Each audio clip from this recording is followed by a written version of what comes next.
Blog Talk Radio.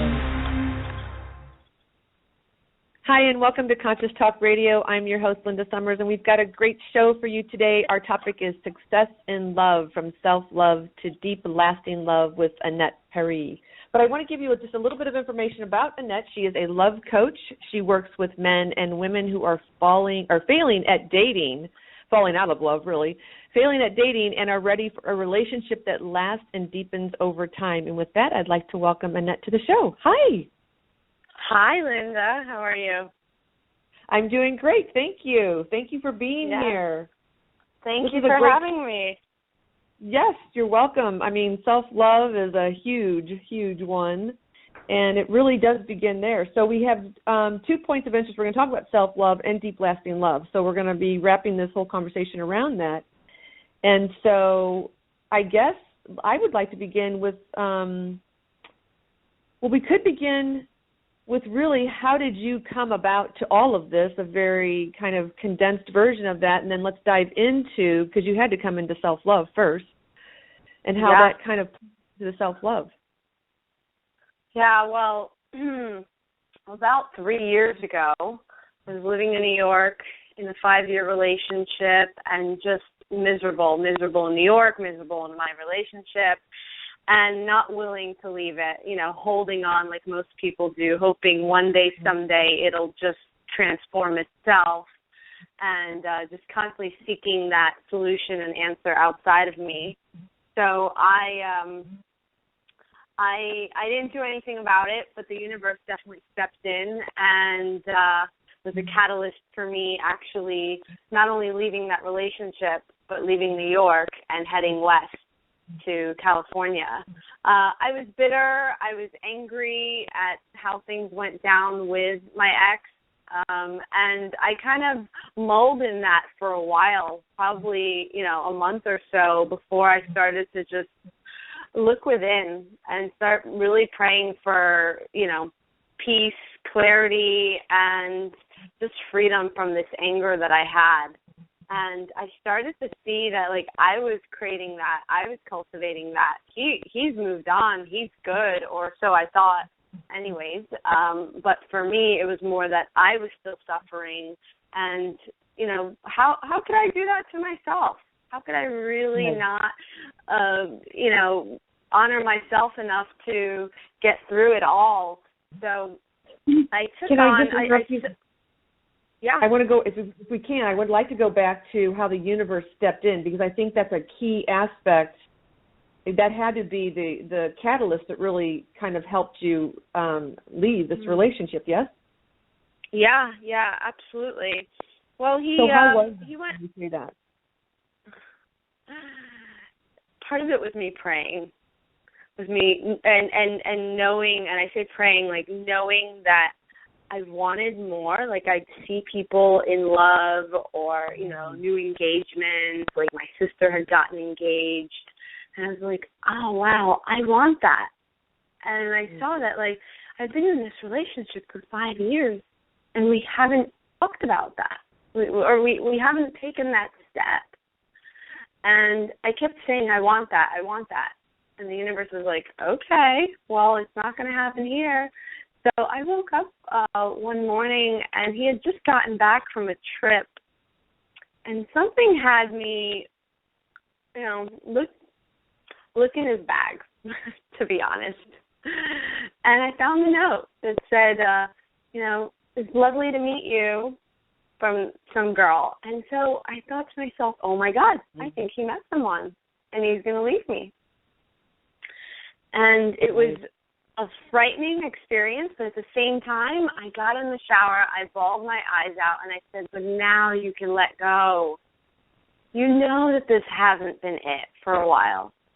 And so I spent that day just getting clear that, whether he met someone or not, I just heard my own truth, that this isn't it. This isn't what I really want. I've just been holding on to it. But I don't even want to be in New York anymore. I've been waiting for him. So that was kind of the catalyst for me to have a conversation with him and tell him, do you want a future with me? Like, are we moving forward on this? And the answer was always, I don't know. And I don't know is just not good enough anymore. Right. I wanted someone that was clear that they wanted to be with me.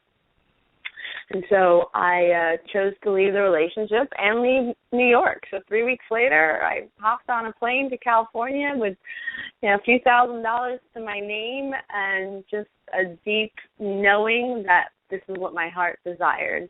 And that kind of began my journey of self-love, my journey of saying yes to myself, of really listening to what my heart desired. I realized that I was disconnected from my body, from my intuition, from how I felt, and more living in force and control, all in my mind and in fear, really. So, I took on 100 days of dating me, being in a committed, loving relationship with myself. Oh, I love that. What the catalyst for that was I saw that 6 weeks into being in California, I was already looking for the next guy. Can you relate? Yeah. 5 years out of a relationship and already looking for the next guy, yet I know that, like, I'm still mourning all that. And I caught myself doing that. I'm like, wow, I really can't be by myself. I'm already looking for somebody else to distract me, somebody else to make me feel better, somebody else to love me. And at that moment, I didn't know what to do, and 2 days later went for a run on the beach, and then the idea came to me. I'm going to take on 100 days, being in a committed, loving relationship with myself. What is that like? And I had no idea what it would be like. I had no idea what it would bring up in me. But it was the start of me saying yes to myself, of, okay, if I am my own girlfriend, how do I want to be treated? And it started with basics like that, as far as conversations with myself and how I treated myself and where I was willing to be good to myself and say yes. Mm-hmm. And even things like buying myself some jewelry or something that I wanted that normally I wouldn't, because I always bought what I needed and not what I wanted. Oh, and that was the beginning of it. My metaphor to kind of give people a vision for all this for themselves is, we each have our garden. And what I didn't realize is that I hadn't been tending to my own garden. I always was waiting, expecting somebody else to tend to that. And those 100 days was... I was going to say, when you say garden, what do you mean? Just you in general, that you are the garden? Yeah, if you are the garden, exactly. And what you want in there is flowers and beauty, and you want people to come to there and want to stay. You want to be happy in there. A lot of us have weeds in our garden, and we expect somebody else to take care of that. Our inner garden, our inner self, finding, that love. It's the love garden, really. Right. But, those 100 days were the beginning of me saying, you know what, I'm going to be here. I'm going to tend to my garden. I'm going to look at it. I'm going to be with it. I'm going to start to nurture it bit by bit. And what I didn't realize is that at first, or in those 100 days, as much as I identified a lot and planted some, new beliefs, new ways of treating myself, I hadn't really gotten to the root of some of the deepest wounds that have been there since I was a young girl. The first 7 years of our life, we're just in a state of hypnosis. We're a sponge, and our parents are usually the ones raising us and imprinting us with whatever. It's kind of like they're the ones tending to the garden, and they're planting whatever they know best, which sometimes is what they learned. And it may not necessarily be what serves us. And what there is to then deal with as an adult is there's some deep-rooted weeds there, and got to get to the root of it. And so those 100 days were just a trimming for me. It took me another year before I really saw that as much as I thought I tended to my garden and I was ready for love, that I hadn't even scratched the surface, that I was basically trimming weeds. Now, a lot of us identify things or patterns, but do we really know how to get not only to the root of what it is, but how to get it out so that it's not there anymore? It's like clearing out the garden so it's unrecognizable. What I find is with most of my clients is, and most of us, is we can look back at our dating life and our relationships, and we see a pattern. And right. And what happens is when we're single again and we're looking for that next mate, we're looking for that familiar.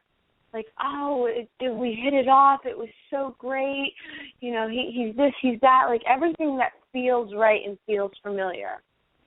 And what there is to recognize is if it feels familiar, it's probably part of that same pattern, that same script. Right. And that script that you wrote at a very young age. If I can share mine with you, my father was my father. When I was young, he worked a lot. He worked about 16 hours a day, so I never had time with him.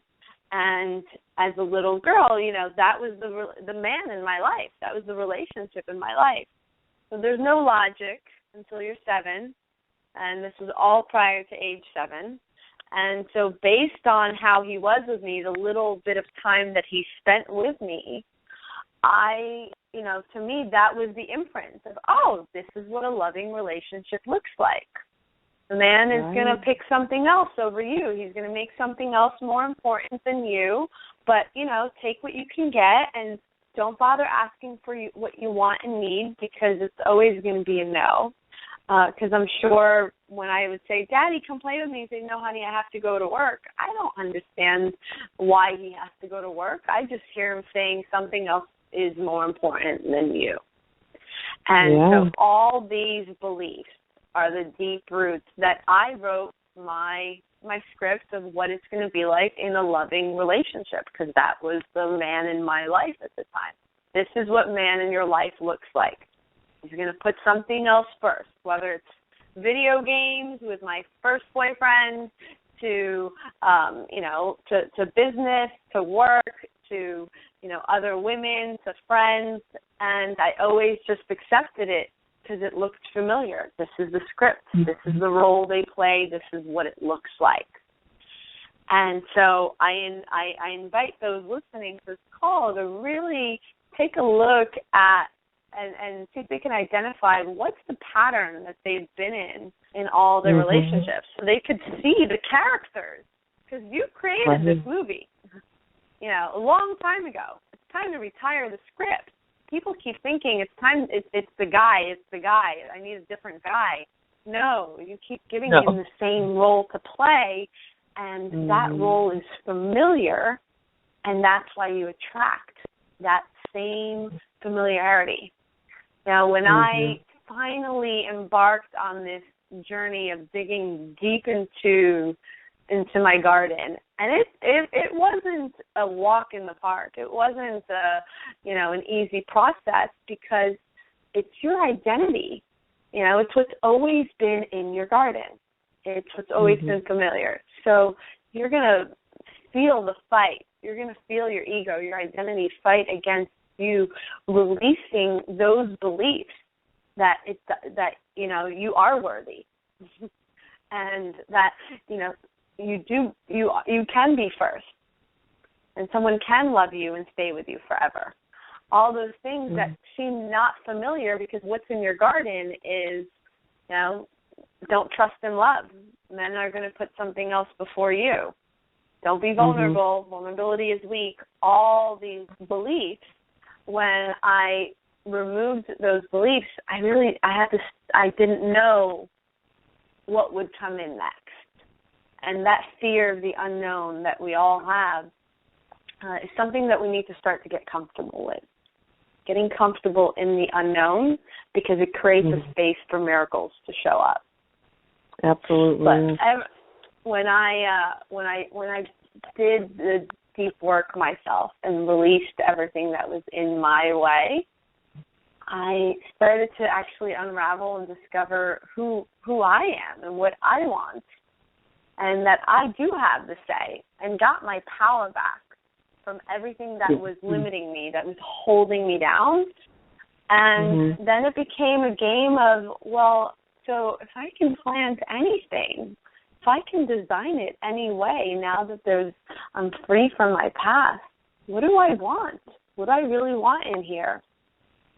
And I started to turn to people that were in relationships that I really admired, and to see the character that they played in, the roles that they were as a couple. So I can start to imprint myself with that, with those ways. And suddenly I wrote a new script. And what I've noticed is the men show up differently. I show up differently.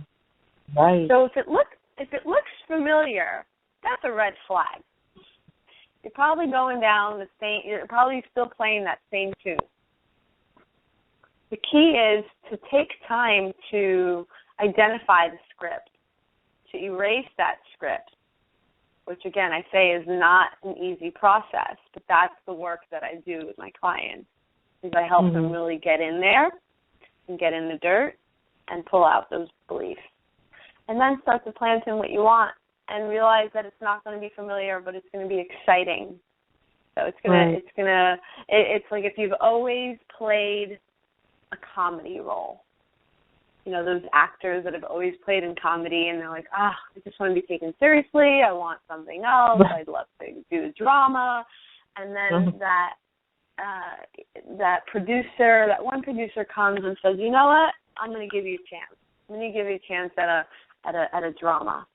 Well, if you've always played comedy, it's going to feel a little unfamiliar at first. You get on set, and it's going to take a few more takes before the expression on your face is one that's more dramatic than one of humor, right? And so it's the same thing. It's going to take some practice, and that's the dance of dating. I tell people to really enjoy the process of dating instead of looking for the one. Just enjoy the dance. Enjoy going to a dance party and trying out a few different people and really seeing, do I have my steps down before you pick your partner that you're going to go into a competition with. So when you're self-love, and falling really in love with yourself, how that transition into the deep, lasting love for yourself that creates another person to come into your life? Because it seems like you would be, if you're in vibration with yourself, and you just show up as you, then wherever you're vibrating at is what you will attract. Oh my gosh, absolutely. The shift was dramatic. I even noticed that there were men that I've known through friends in the past few years that I never talked to until now, because we weren't, the attraction, the vibration wasn't there.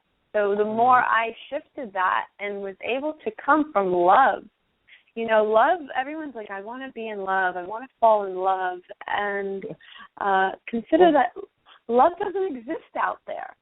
Love is a state of being. It's a choice at every moment. How many couples do you know that aren't in love, that are in fear, in doubt? So, it's not like you get into a relationship, you fall in love, and that's it, and it stays that way. We all know that, right? That's why there's a struggle of relationship. So we're each responsible for bringing that vibration to it. In order to bring it to it, you got to first be it. Yeah. So what is the key that unlocks the heart? Is the key is the falling in love with yourself? Yes, falling in love with yourself. And, I say what that looks like is beginning to be willing to be with yourself, be with your garden, see what's there, look in the places that's hard to look, that's painful to look. Accept all the emotions. people think self-love is like, which is what I thought in the beginning, my 100 days. I thought it was like, taking baths and buying myself things and saying nice things to myself. And what I've come to realize now, that one of the most important things about self-love is accepting every single bit of you, having no shame, accepting the shadow side, and loving that as well. And it's always going to be there, but it's how much airtime do you give it? And do you give it with love, or do you give it with shame? And then expressing ourselves. Every time we don't communicate what's really there, when you start dating someone and you're just like, I don't know if I'm really into this guy, and maybe I'll just like leave it or keep it. Anytime you don't express what you really, really feel, a lot of times people are in fear, so they're sharing what they're thinking. They're kind of sugarcoating it.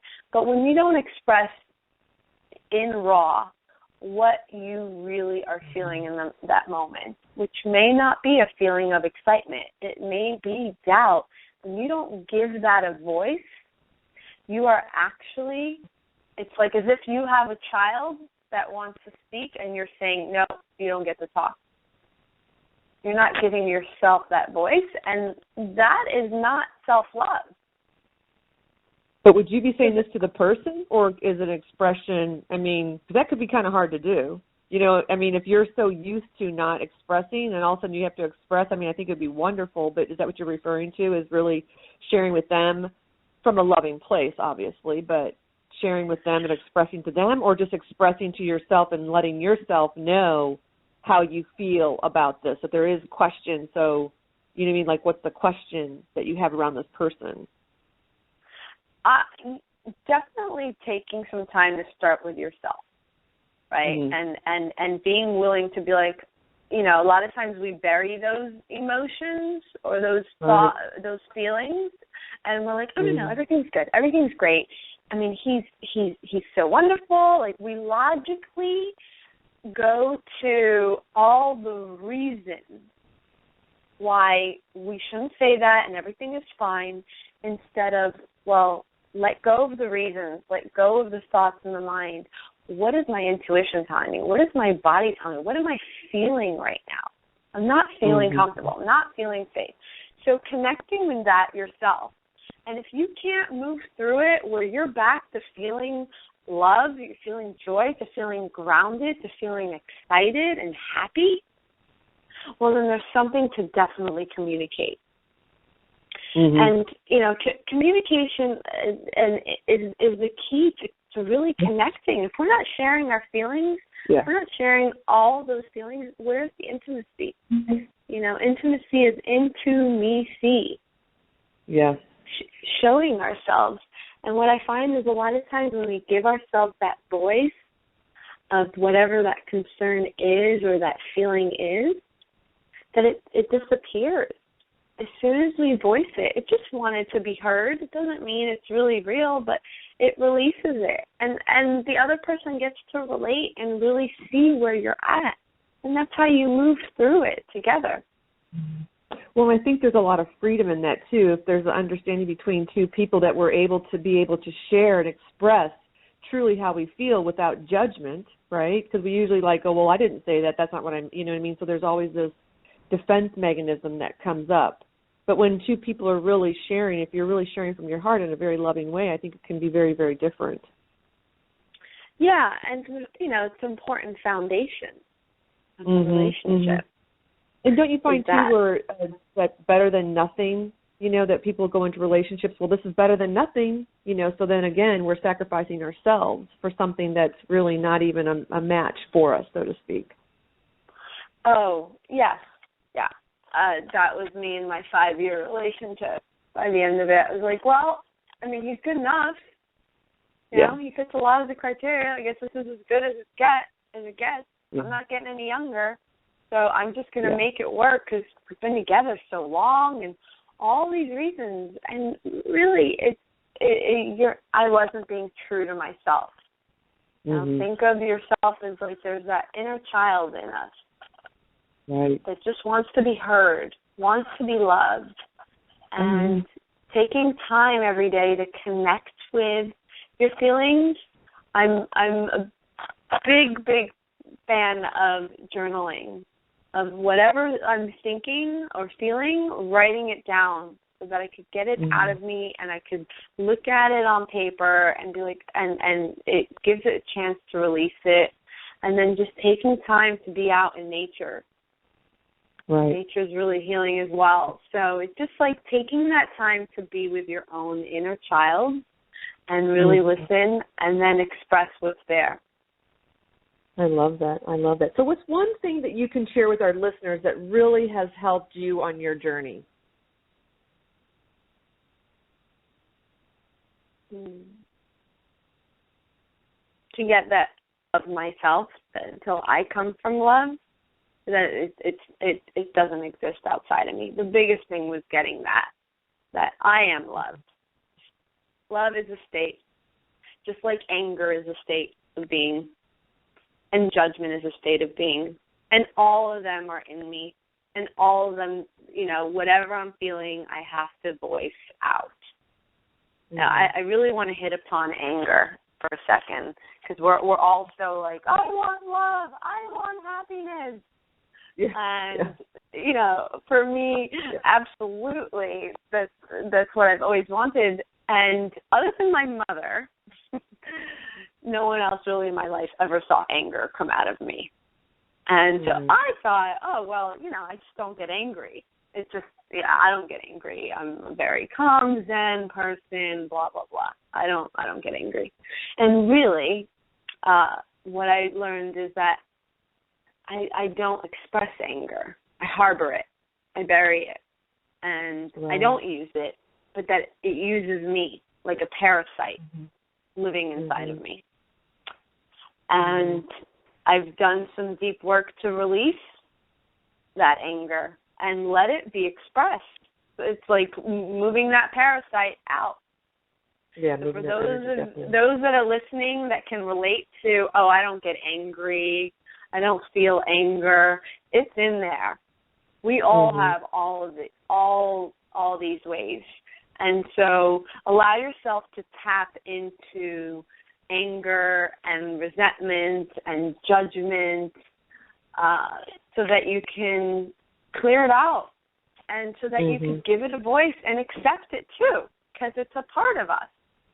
Absolutely. And quickly you accept it and move it, it unblocks that, it's like as if it clogs the channel for love, to really get to love, if we're harboring all those. And when I shifted that, when I gave a voice to the anger that I've had for years, and even lifetimes, what felt like, I saw the most dramatic difference, my vibration in who I was attracting and how I felt. So if we want to get to love, we have to walk through our shadows, walk through everything that is in the way, because it's there. It's already there. Yeah. The love is there. Yeah. Everything else is just clogging it up. It's just like it's time to do a cleanse. A cleanse to love. A body cleanse, a soul cleanse. A body cleanse to love is to really acknowledge all the other emotions that are there, and release those. I love that. Well, and I love, too, what you said about the 100 days. So anybody that's listening, I mean, what a great idea. I love that whole idea of 100 days of dating yourself, digging deep down and finding the rooted beliefs that you have held within yourself that, from your childhood. I mean, really look at your relationship with your father. I think that's really important.